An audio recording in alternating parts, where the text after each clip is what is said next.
We are here on Get Up. Good morning. I am Peter Schrager. In for Greeny. I'm with Shefty. I'm with Hawk. I'm with Orlovsky. The Bussin' Boys are on the way, and so is our man Windy.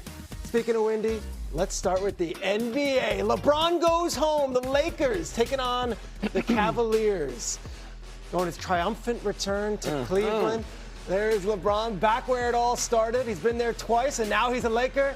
Let's listen to the crowd before the game. Welcome back to the land. From St. Vincent, St. Mary High School, in Akron, Ohio, number 23, LeBron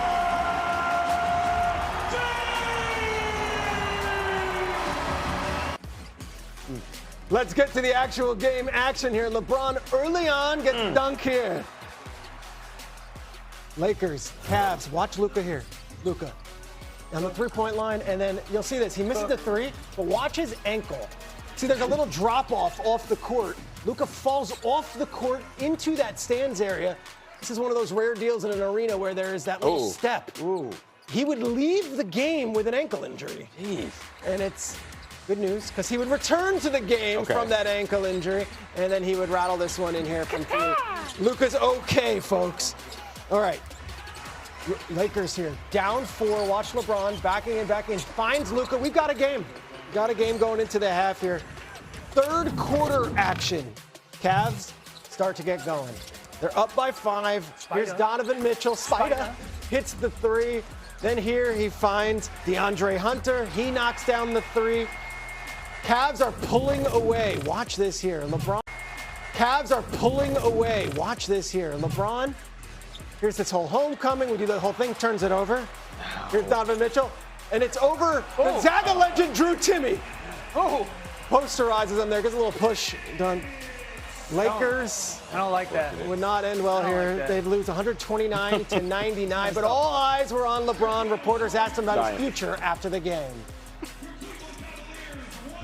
Question gets asked more, and the thought, creeps in my mind more at 41 years old of when the end is and where's the finish line for us to hang this thing up. So how much juice I can squeeze out of this orange, and how can I continue to? I'm at a battle with Father of Time, and I'm kind of taking it personal. We bring in Windy. Windy, very candid LeBron after the game. We ask, is there a realistic scenario where LeBron finishes his career not as a Laker, but comes back as a Cavalier and ends things there in Cleveland? Yeah, there's a realistic scenario. LeBron has 2 big decisions to make when the season is over, whenever that is for the Lakers. One is he going to play another season? And he's made it very clear he doesn't seem to know, and I believe that. The second thing is, if he's going to play another season, how much money is he willing to play for? Because the Lakers almost certainly are going to ask him to take a pay cut, potentially a significant one. Would he be comfortable doing that to help the team build out, similar to what Dirk Nowitzki did in Dallas at the end of his career? Or would he consider, if he doesn't like the Lakers' plan and offer, going somewhere else? And if he wants to go somewhere else, Cleveland is there. There are several different ways they could get him.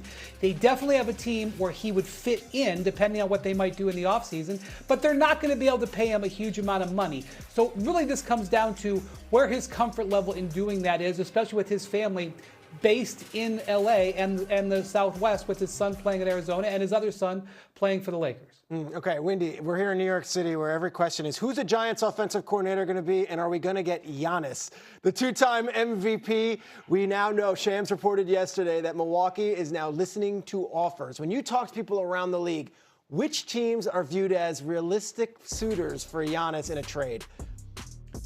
Yeah, so I think the team that you've got to look at who can make a straight-up trade, just a 2-team trade with Milwaukee and make a compelling offer, is the Golden State Warriors. Primarily because they control all of their trade assets. If they were willing to offer all of them, that's 4 first-round picks, potentially a couple of pick swaps, plus some young players that are interesting, including Brandon Pajemski, who's a Milwaukee native. If there are teams out there that can involve a 3rd or 4th team to improve their offer, a team like Miami, for example, and a team like the Knicks. I think the Knicks can make a compelling offer, but it requires them to really abandon what they've got going now and then to go out and recruit third and fourth teams. Those are big hurdles to cross, but I think the Knicks can make a compelling offer. And Shams mentioned that Minnesota Timberwolves. He is not mentioning that for no reason. This is something, from what I understand, that Giannis has interested in. The Timberwolves don't have draft picks and don't have the young players. They'd have to center around veteran players, but that is something that we should keep an eye on as well. The T-Wolves. Interesting. Wendy, thank you. Great stuff. NBA insider Shams Charania, two-time MVP Giannis Antetokounmpo is ready for a new home at the February 5th NBA trade deadline or in the offseason. Just a few weeks ago, trade talks were cold with the Bucks. However, now Milwaukee and Giannis have changed their tunes. Sources tell me that the Bucks have indicated to rival teams that they want a blue-chip young talent back in return, as well as a surplus of draft picks. So some combination of both of those things. And so I'm told Miami, New York, Golden State, and Minnesota are among the teams with the strongest interest in Antetokounmpo so far in this process. And the Bucks are getting plenty of aggressive offers for Giannis, and they're going to sift through those this week and next week. They've also informed teams that they are not in a rush. They could take this into next summer. Any team that wants to trade for him will have to know if he's going to be there long term. They're going to give up the assets necessary for the 10-time All-Star. All right, well, just a reminder on who we're talking about here. Giannis Antetokounmpo is the only player to average 25 points, 10 rebounds, and 5 assists per 36 minutes for his career since minutes were first tracked in the 1951-52 season.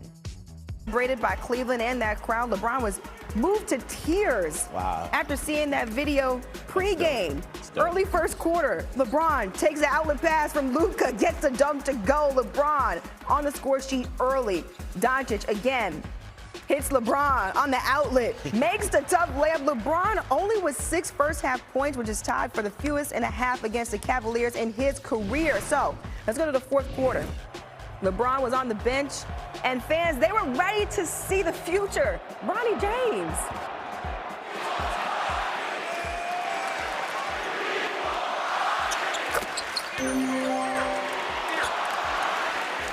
Yeah, they were saying we want Bronny, if you didn't hear that. Bronny James enters the game in the fourth quarter, gets a steal right here, throws it down on the other end. Here's another look at it. Bronny goes from defense to offense for the dunk. Hey. And you know, Dad, he's absolutely loving it. Come on, Cavaliers, they win it 129-99. However, Jalen Tyson would steal the show postgame. This could be potentially LeBron's last game in this building. How would you characterize his impact on this city and franchise? Well, you could say something too. This is Donovan Mitchell City now. It's Donovan Mitchell City now. When he come back here, we're going to make sure that everybody roots for him like they did for him. So this is stuff. This is city.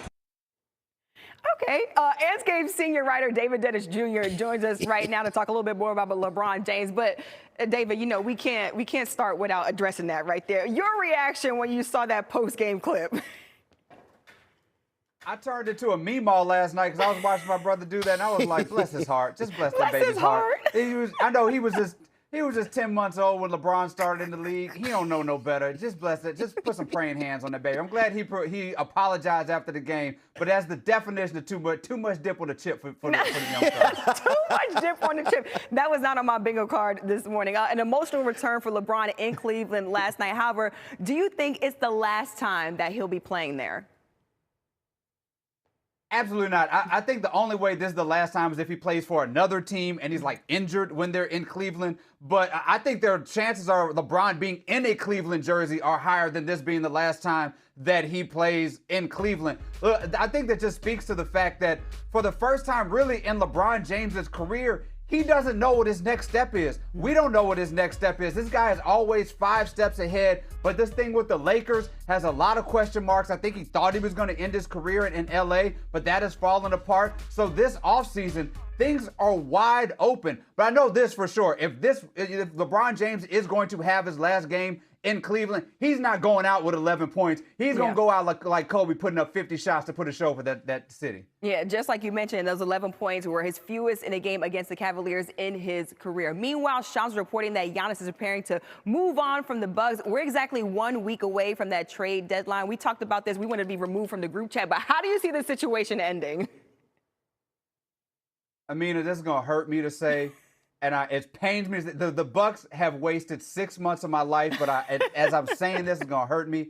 I think they should hold off and wait till the offseason. I think there's some more months of Giannis in Milwaukee thing that we have to deal with. Look, all the offers that they're going to get at the trade deadline are still going to be there in the offseason. Plus, they're going to have a lottery pick now if they shut Giannis down. They're going to have all of the teams that want him are still going to want him. The Warriors are still going to be able to put up all of those draft picks to try to get Giannis. But then somebody might be disappointed in the playoffs. Detroit may have a disappointment. The Rockets may have a disappointment. They may come to the table with a lot more. So we may have a situation in the offseason where there's a lot more available for Milwaukee than there would be in the trade deadline. Yeah, it definitely seems like the offseason is more likely for Giannis to get moved by that Bucks team. David Dennis Jr. with the latest. Thanks so much, David. Back to more highlights. Warriors took on the Jazz last night. We'll pick it up in the first. Just watch this. Steph Curry. I mean, dog, how do you even guard that? Ridiculous three. He had 8 in the first, but the squad took over in the second. Buddy Hield, wide open in the corner for 2+1 in. That's 3. They're up 16. He had 13. Later in the second, Moses Moody from deep. Good. He had 26. Him and Hield each had 3 threes in the first half. Still in the second, that signature Warriors ball movement finds Quentin Post for 3. Warriors made 15 threes in the first half, their most in any half this season. 15-point game at the break. We go to the fourth quarter. Jazz just down 8, but Curry says, make it 11. Next possession, Curry straight to the Baja, gets it to drop. Tough take. He had 27. Warriors set their season high for scoring with a 140-124 win.